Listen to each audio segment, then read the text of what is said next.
Well, thanks for asking me to come. I think this is a very impressive meeting. I think it's exactly the kind of meetings we need, where people are exchanging experiences and learning from each other's campaigning. I feel the amateur here because having done a film on homelessness 50 years ago doesn't really qualify me to say anything now at all, except just to sit and listen. But one thing that did occur to me while I was listening to people's experiences, shocking experiences, that we know this is going on. The people in this room know this is going on. People outside know it's going on. But it never penetrates the main political discourse. So the election will take place. And if it continues as it is, the pain of homelessness, the insecurity of not knowing if you're going to keep a roof over your head, that will not be part of this much vaunted leadership debate between the various shades of Miliband's and Cameron's and the rest. It'll be absent. And one thing that we have to do is to make certain it is so much there, it's absolutely in their face, that they can't ignore it. And how we do that, well, I guess how we do that is down to you, but it is consistent campaigning, concerted campaigning, and people are vulnerable. The candidates are vulnerable now because it is election time. They'll want to listen, or they'll pretend they want to listen. And so we have to make certain that it's absolutely central, because it's a great time to raise the issue now. But I wanted to make a broader point, because you know the details of what's happening on the ground much better than I do. But I wanted to make a broader point. And that is this, that the market has failed. And we're always told, the market will respond if there's a gap, if there's a need, the market will provide it. Well, we know the reality is the market will not. And where there's a need and people can't make profit, then the need will remain. And it's illustrated. I know that people have talked about London rather a lot, but it's illustrated very neatly in London. And I got some figures here or stories. As you know, the West End of London is now becoming a target for wealthy people across the world to invest in. And there's one particular development, the Battersea Power Station development, which is luxury flats in the old Battersea Power Station. There's a penthouse flat there, apartment, penthouse, £30 million, 30 million. And this is advertised in Asia, it's advertised in the United States, and there's flats that are being sold on. So there's a one-bedroom flat sold off the plan for £1 million, £1 million. It's now being resold for 1.4. And the guy who's bought it only paid 20% deposit. He's now selling it on, and the next person will continue the payments. So no one's actually bought it yet, no one's lived in it, and yet it's a source for money. And it's this idea that homes are there for investment, they're not there for people to live in. And that's the market, and that's why it's unacceptable. There's a very, I noticed a quotation from campaigner Angela Parkinson, and she says, which I think is very true, she was quoted as saying, it's going to be a buy-to-leave business. These flats are just deposit boxes for buyers taking advantage of rising values of property in London. And that's how the market sees housing. As was said earlier, working class people are being moved out, poor people are being moved out, people who have chronic housing needs are being moved out. Maybe single mothers being moved out to other areas, other cities, other towns where the rent is cheaper. local authorities are getting hold of their, whether it's a hostel or a building, moving people out, and then they can redevelop.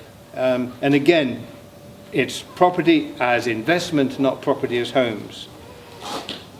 And it's part of a general war on the poor, on working people who are at the lowest level. It's on a par with the sanctions. It's on a par with these attempts to grind the poorest people down to dire poverty. And I came across a quotation, and it's a little quiz here. I wonder if you can tell me which politician said this. This is the quote. He said, "What we need to do as a society is reduce the cost of looking after the poor, encourage poor people to work hard in order to support themselves." Your starter for 10. No, who said that? No, it wasn't Ian Duncan Smith. Yes, it wasn't IDS. It was actually Lord Grey in 1833, and his heirs are there today, as we know. But the other point I wanted to make is this: that I think we need to raise our ambition.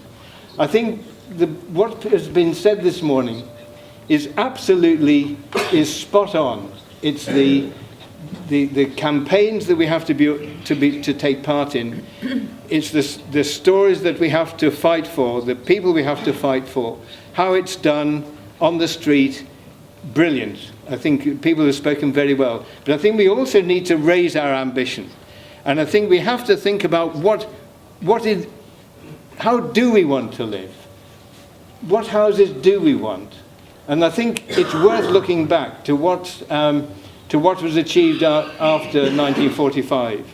Because there we had a sense of ambition. And I think in fighting the day-to-day battles, we sometimes lose sight of that overarching ambition. And I think it's worth having it in our minds. And of course, there are many criticisms that many of us would make about that Labour government of 45.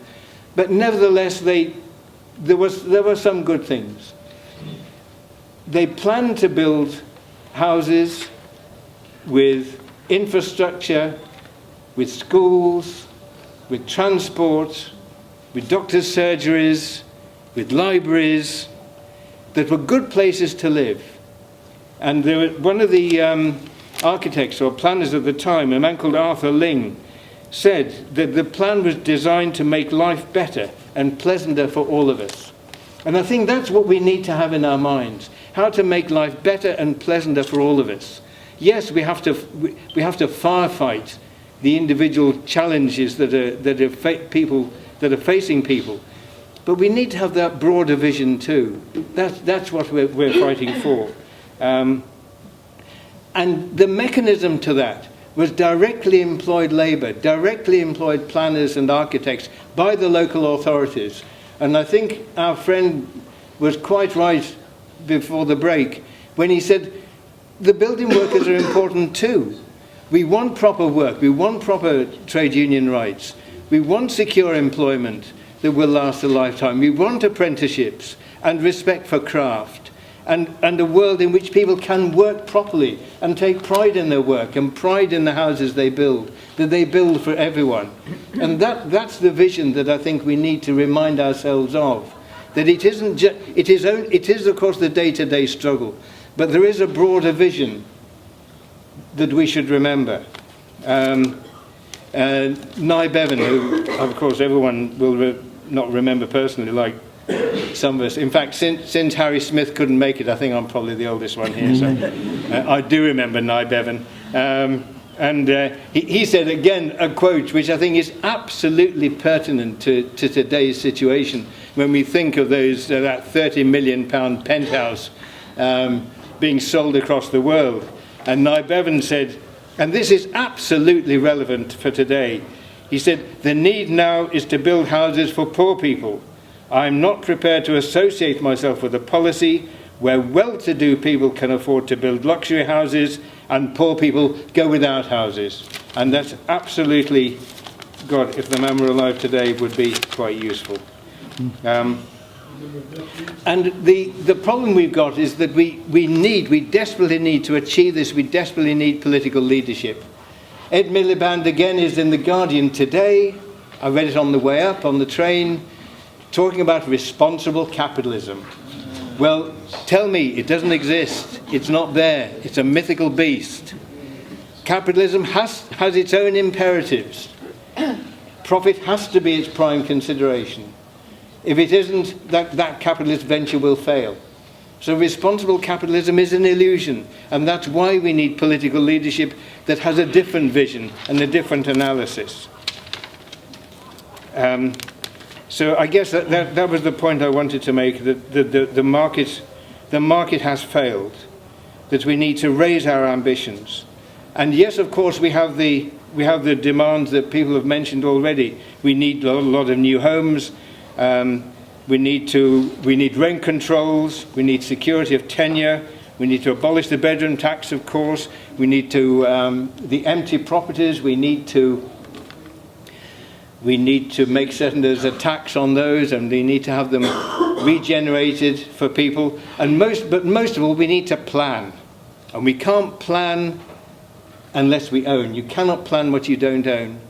So we need to plan the environment, we need to plan the houses, and most of all we need to plan work alongside the developments. Because if the communities are not sustainable, the people leave, and hence the empty houses. So we need to plan communities with houses, with that infrastructure, but most of all with employment, with viable employment.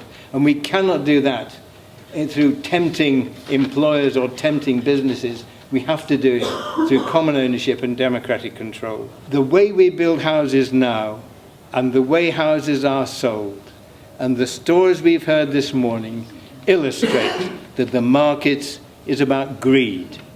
And we represent something much better. We represent a vision where people live together well, in security, able to live a dignified life. And housing is at the essence of that. Housing and employment. So that's the final goal we're going for. Thanks for letting me come.